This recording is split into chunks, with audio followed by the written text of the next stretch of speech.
카니발 투명 코팅 시공 전 모습 보겠습니다. 카니발 차량 같은 경우는 여기 타이어 안쪽 부분인데요. 이런 부분 페인트를 칠하지 않고 출고를 합니다. 면을 가공을 하고 나서 페인트를 칠하지 않았기 때문에 모두 이런 형식으로 녹이 날 수밖에 없습니다. 참고로 이 차량은 출고된 지 3일 정도 되었습니다. 저기 뒤쪽 한번 보겠습니다. 뒤쪽도 마찬가지죠. 주철로 되어 있기 때문에 녹이 날 수밖에 없습니다. 지금은 괜찮지만 시간이 지나면 지날수록 부품 전체에 녹이 날 수밖에 없고요.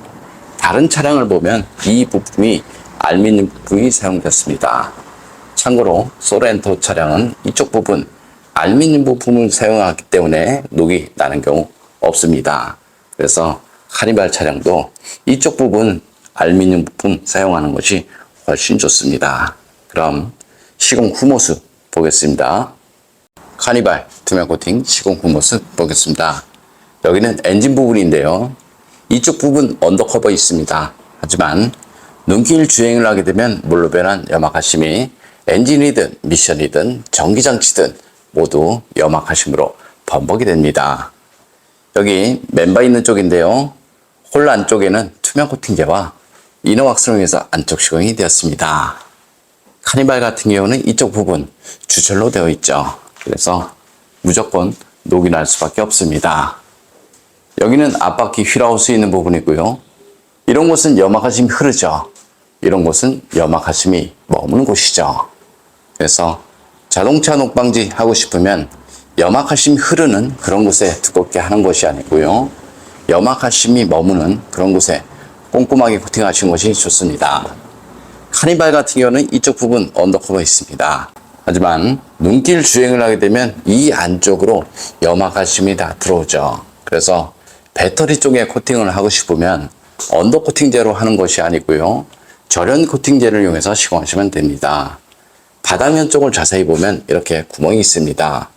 하부 세차를 하거나 눈길 주행, 빗길 주행을 하게 되면 그 안쪽으로 흙이나 모래, 염화가심 이런 것들이 들어가죠. 그래서 언더코팅 하는 것도 좋지만 물 배수구를 막아버리면 무조건 손해가 날 수밖에 없습니다. 예를 들어서 물이 이쪽으로 들어가 버리면 이쪽으로 빠지게 됩니다. 그런데 물 빠지는 배수구는 1mm째 되지 않습니다. 이쪽 부분도 마찬가지고요. 이렇게 물 배수구 있습니다. 여기 측면 쪽 보겠습니다. 측면 쪽 같은 경우는 이쪽 부분에는 정상입니다. 이쪽도 정상이고요. 이쪽은 50% 막혔고요.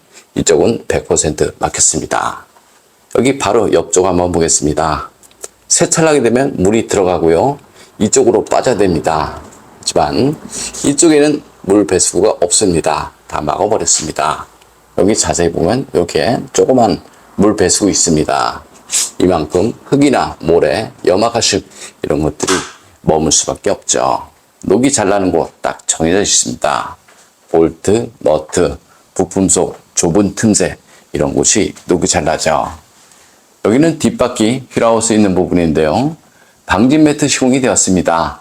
방진 매트 끝나고 나서 신슐레이터로 다시 한번 시공을 하죠. 그럼 노면에서 올라오는 소음과 진동 어느 정도 줄일 수 있습니다. 투명 코팅 장점을 보겠습니다. 투명 코팅제는 코팅제가 투명하기 때문에 코팅한 속면에 녹이 나면 육안으로 보입니다. 그래서 자동차 하부 관리가 쉽다 이렇게 생각을 하시면 되고요. 차량 무게를 늘리지 않아서 연비에 지장이 없습니다. 바닥 겉면, 바닥 속면, 볼트, 너트, 전기장치, 센서, 커넥터, 배터리 모두 시공이 가능합니다.